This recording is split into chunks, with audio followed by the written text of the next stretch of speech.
Welcome back. As a part of this video, we'll understand business requirements in the context of the big data engineering project. In the previous classes, we understood what is big data testing. Then we also understood big data testing classifications. Then how do we proceed now? What needs to be done? Let us discuss that. First and foremost thing in a big data engineering project, as a tester, you need to understand the requirement. How does the requirement look like?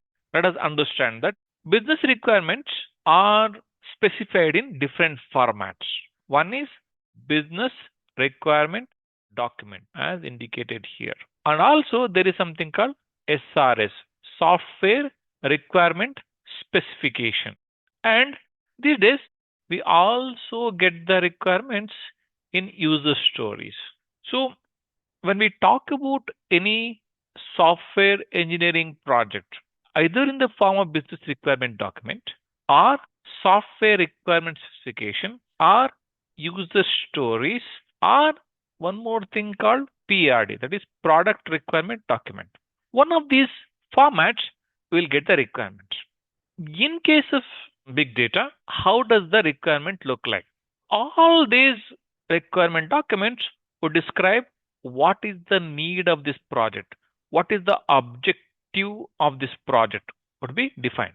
So while performing the big data testing, we have to go through certain business requirement documents. What are they? First and foremost thing is big data requirement document, that will be in the form of business requirement document or PRD or user stories. Then we also need to understand mapping document or mapping sheets. We also need to understand schema of a source and target. So from the perspective of the big data testing, we got to understand the big data requirement document, mapping sheets, schema of the source, and target. Thank you.